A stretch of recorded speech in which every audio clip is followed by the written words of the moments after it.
Hello cuties, welcome back to our channel. ఈరోజు recipe పూర్ణం బూర్లు. పూర్ణం అస్సలు బయటికి రాకుండా చాలా పర్ఫెక్ట్గా, పైన తోపంతా కూడా క్రిస్పీగా, లోపల పూర్ణం సాఫ్ట్గా ఎలా చేయాలో చూద్దాం. ఫస్ట్ టైం ట్రై చేసిన వాళ్ళకు కూడా చాలా ఈజీగా ఉంటుంది, చాలా బాగా కుదురుతుంది కూడా. మినపప్పునైతే నానబెట్టేసుకోవాలి. 1/2 kg వరకు మినప్పప్పు, సాయి మినప్పప్పు అయినా పర్వాలేదు, లేదంటే పట్టున్న మినప్పప్పు అయినా పర్వాలేదు. 1/2 kg వరకు తీసేసుకొని 2-3 సార్లు బాగా క్లీన్ చేసేసుకొని పెట్టుకోవాలి. పప్పు ములిగేంత వరకు కూడా వాటర్ వేసుకొని మూత పెట్టేసుకొని 8 నుండి 10 గంటల వరకు నానపెట్టుకోవాలి. నైట్ నానపెట్టుకుంటే మార్నింగ్ కల్లా చక్కగా నానిపోతుంది. నెక్స్ట్ గ్రైండర్లో అయితే వేసేసుకోవాలి. గ్రైండర్ లేకపోతే మిక్సీ జార్లో కూడా వేసేసుకోవచ్చు. పప్పు వేసిన వెంటనే వాటర్ వేయకూడదు. ఒక 5 నిమిషాల పాటు గ్రైండ్ చేసుకున్న తర్వాతే కొద్దిగా వాటర్ని వేసుకోవాలి. ఇలా అయితే పప్పు అస్సలు కూడా పలుకులు లేకుండా చక్కగా నలుగుతుంది. వాటర్ కూడా ఎక్కువగా వేసుకోకూడదు. కొద్దిగా పప్పు ఒకేసారి కాకుండా బ్యాచెస్ వైజ్గా వేసుకోండి. మెత్తగా అయితే గ్రైండ్ చేసేసుకోవాలి, వీడియో క్లిప్లో చూపిస్తున్నట్టు. పప్పు ఎక్కడా కూడా ఉండకూడదు, అంత స్మూత్గా గ్రైండ్ అవ్వాలి. అప్పుడే క్రిస్పీగా వస్తాయి బయట తోపు అనేది. ఇలా గ్రైండ్ చేసుకుంటే సరిపోతుంది. వేరొక బౌల్లోకి తీసేసుకొని నెక్స్ట్ బ్యాచ్ వేసుకోవాలి.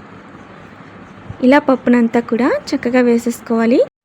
బౌల్లోకి తీసుకున్న పిండిలో మీ టేస్ట్కి తగ్గట్టు సాల్ట్, 2 టేబుల్ స్పూన్స్ వరకు బెల్లం వేసేసుకొని అంతా కూడా బాగా కలిసేంత వరకు మిక్స్ చేసేసుకోవాలి. బూర్ల పిండి ఎలా ఉండాలంటే స్పూన్తో కానీ లేదంటే ఫింగర్తో కానీ చెక్ చేసుకోండి. పైనంతా కూడా చక్కగా కోట్ అయితే సరిపోతుంది. ఇప్పుడు వేరొక బౌల్లోకి 1/2 kg పప్పుకి 1/2 kg వరకు బియ్యం పిండి వేసుకోవాలి. పొడి బియ్యం పిండి వేస్తున్నాను. బియ్యం పిండి వేసుకోవడం వల్ల చాలా క్రిస్పీగా ఉంటాయి బూర్లు ఎక్కువసేపు. నెక్స్ట్ 1 కప్పు వరకు వాటర్ని వేసేసుకోవాలి. వాటర్ వేసుకున్న తర్వాత ఒకసారి అంతా కూడా బాగా కలిసేంత వరకు మిక్స్ చేసేసుకోవాలి. నెక్స్ట్ ఇంకొక కప్పు వరకు వాటర్ వేసుకొని నానపెట్టుకోవాలి. ఇలా తడిపి పెట్టుకుంటే చాలా బాగా వస్తాయి బూర్లు. ఇప్పుడు ఇదంతా కూడా కనీసం ఒక 15 నిమిషాల వరకైనా నానపెట్టుకోవాలి. ఏదైనా మూత పెట్టేసుకొని నానపెట్టేసుకోవాలి. నెక్స్ట్ మినపరుబ్బులో అయితే మనం నానపెట్టుకున్న బియ్యం పిండిని వేసేసుకోవాలి. కొద్దిగా వేసుకుంటూ మిక్స్ చేసుకుంటూ కలుపుకోవాలి. 1/2 kgకి 1/2 kg సరిపోతుందండి.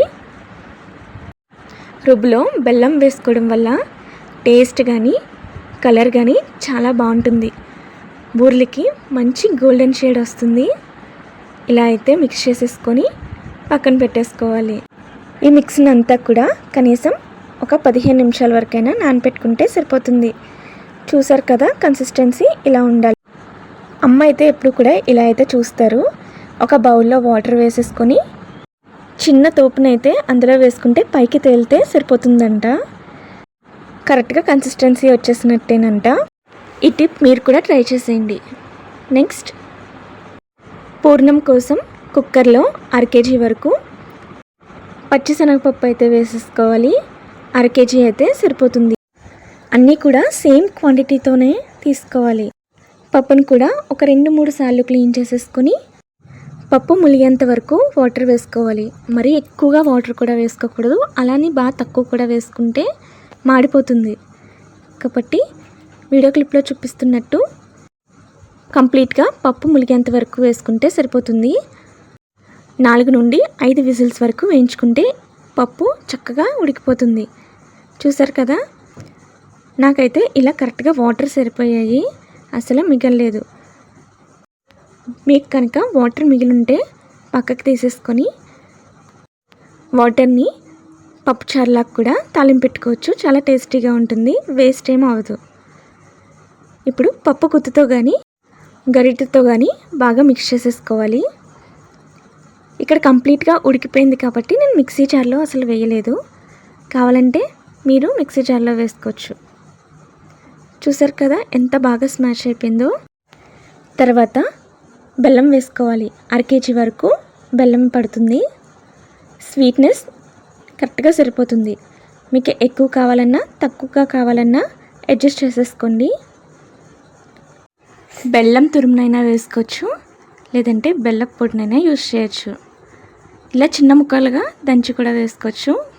బెల్లం అంతా కూడా పప్పులో చక్కగా కరిగేంత వరకు కూడా బాగా కలుపుకొని మిక్స్ చేసుకుంటూ ఉండాలి. బెల్లం కరిగిన తర్వాత పప్పు కాస్త పలచపడుతుంది. దగ్గర పడేంత వరకు ఉడికించుకోవాలి. కాస్త దగ్గర పడితే సరిపోతుంది. చల్లారిన తర్వాత కొద్దిగా గట్టిపడుతుంది. వీడియో క్లిప్లో చూపిస్తున్నట్టు మిక్స్ చేసుకుంటూ ఉండాలి. మంచి ఫ్లేవర్ కోసం ఇలాచీ పొడి వేసుకోండి, చాలా బాగుంటుంది. 1/2 టేబుల్ స్పూన్ వరకు ఇలాచీ పొడి వేసుకుంటే సరిపోతుంది. అంతా కూడా కలిసేంత వరకు మిక్స్ చేసుకుంటూ ఉండాలి. అలాగే 2 టేబుల్ స్పూన్స్ వరకు నెయ్యి వేసుకోండి. నెయ్యి ఫ్లేవర్ పూర్ణం బూరెల్లోకి చాలా బాగుంటుందండి. ఇష్టం ఉంటే వేసుకోండి, లేదంటే స్కిప్ చేయొచ్చు. కంటిన్యూస్గా కలుపుకుంటూ ఉండాలి, లేదంటే అడిగంటేస్తుంది. చెక్ చేసుకుంటూ ఉండాలి. పూర్ణం వీడియో క్లిప్లో చూపిస్తున్నట్టు ఇలా ఉంటే సరిపోతుంది. చల్లారిన తర్వాత ఇంకా కాస్త గట్టిపడుతుంది. వీడియో క్లిప్లో చూపిస్తున్నట్టు మనకి కన్సిస్టెన్సీ ఈజీగా ఉండలు చుట్టుకుండేలా ఉంటే సరిపోతుంది. మరీ పలుచగా దించుకోకూడదు, అలా అని బాగా గట్టిగా కూడా దించుకోకూడదు. పూర్ణం ఎప్పుడు కూడా ఆరకూడదండి, అప్పుడే బూరెలు వేసేటప్పుడు చాలా చక్కగా వస్తాయి. కాస్త చల్లారిన తర్వాత మీకు కావాల్సినన్ని సైజులో అయితే ఉండలు చుట్టేసుకోవాలి. చూసారు కదా, నేనైతే ఇలా మీడియం సైజులో ఉండల్లాగా చుట్టేసుకున్నాను. ఇలా అయితే సరిపోతుంది. తర్వాత మనం కలుపుకుంటే మినపరుపులో వేసేసుకొని అస్సలు గ్యాప్ లేకుండా పిండిని కోట్ చేసేసుకొని మరుగుతున్న ఆయిల్లో వేసుకోవాలి. ఆయిల్ హీట్గానే ఉండాలి, అప్పుడే ఆయిల్ పీల్చకుండా బూరెలు చక్కగా వస్తాయి. అస్సలు పూర్ణం బయటికి రాదు. నూనెలో ఎన్నైతే బూరెలు పడతాయో అన్ని మాత్రమే వేసుకోవాలి. వెంటనే కాకుండా 2 నిమిషాలకి టర్న్ చేసుకుంటే ఈజీగా బూరెలు అనేవి అసలు అతుక్కోకుండా ఉంటాయి. వేసేటప్పుడు మాత్రం హై ఫ్లేమ్లో ఉండాలి. తర్వాత మీడియం ఫ్లేమ్లోకి అడ్జస్ట్ చేసుకోండి. గోల్డెన్ కలర్ వచ్చేంత వరకు కూడా 2 సైడ్స్ వేయించుకోవాలి. ఇలా ఫ్రై చేసుకోవడం వల్ల చాలా క్రిస్పీగా ఉంటాయి. తోపంతా బాగా ఉడుకుతుంది. స్పూన్తో కూడా వేసుకోవచ్చండి, ఈజీగా అయిపోతుంది. అంతే. టిష్యూ ఉన్న పేపర్లోకి ట్రాన్స్ఫర్ చేసేసుకుంటే ఎక్సెస్ ఆయిల్ ఏమైనా ఉంటే పోతుంది.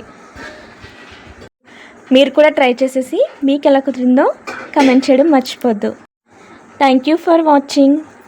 Subscribe for more videos. Until then, bye guys.